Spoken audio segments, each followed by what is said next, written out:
The filmmaker we'll be exploring next is one of the most legendary of all, ladies and gentlemen, Akira Kurosawa.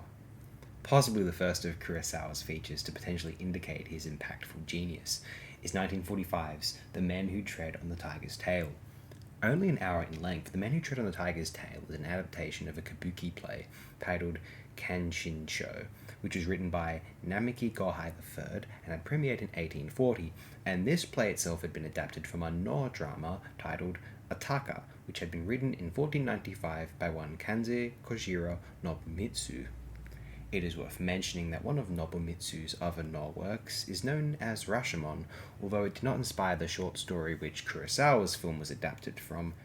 Wasn't even that author's work titled Rashomon, ironically enough. Kurosawa's Rashomon was adapted from author Ryanosuke Tagawa's Inner Grove, yet was seemingly titled after his other short story Rashomon.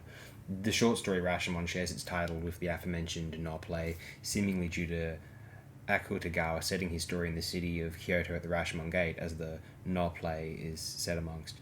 Though onto Many Tread on the Tiger's Tail, it is considered but a loose adaptation of Ataka slash Kanshinsho, a production which Kurosawa embarked upon, apparently writing its screenplay in one night, after film production in Japan was effectively gutted after the end of the war. Supposedly the project Kurosawa wanted to work on but could not would become 1980's Kagemusha a lot later, according to Stephen Prince. And so we can view The Man Who Tread on the Tiger's Tail as a compromised endeavour, an attempt for Kurosawa to compose further, to hone his craft more so, whilst working as economically as possible.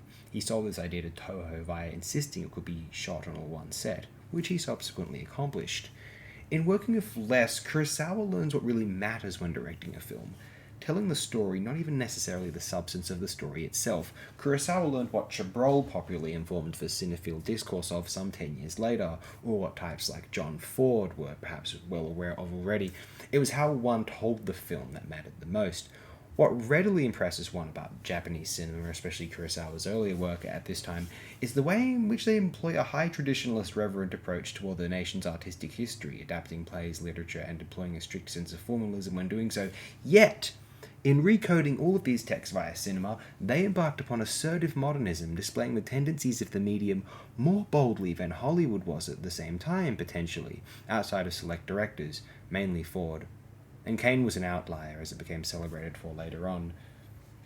I have noted before, a couple of years ago, how the Indian film dramas of the 1930s, particularly toward the end of that decade, are more filmic than the similarly acclaimed and exalted Hollywood dramas of that time. Directors like V. Shantaram, P.C. Barra, Saurabh Modi, or the team of V.G. Damle and Sheikh Fatalal were very eager to inform the audience of the medium's capabilities, informing of the camera, displaying grand VFX, spots of social realism, and absolutely conjuring sound and music in and out of the scene like a magic spell. Like Japan, there was a seriousness and formal approach to film texts that displayed reverence toward, in that case, India's past literature, drama, and history, though its insistency on the modernism of film's attributes does contrast with the excessively theatrical approach of much of Hollywood, even revered Hollywood films around the same time.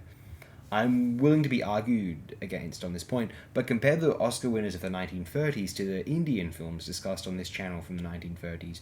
Which films display more indicators of the medium's distinctiveness, and which films feel more like prisoners of the decaying theatrical form? And we maybe ought not count John Ford's films. Prior to Hitchcock, he was the most technical director far and away in Hollywood. And even someone like Michael Curtiz is almost infamously inconsistent throughout his long varied filmography. The Man Who Tread on the Tiger's Tail precedes the first major classic of Kurosawa's, and considering the quality of the direction, photography, and editing, you see some Star Wars-esque wipes in this one can assume it led directly to the aesthetic prowess displayed in that subsequent work, 1948's Drunken Angel, which will be the next title discussed for this channel's informal retrospective on the Big AK. Kurosawa is one of those directors whom, if one does not appreciate their work and yet claims to be a film devotee, they are invariably dismissed by the film discourse, and whilst I do hesitate to defend elitism, such snootiness might be warranted, really.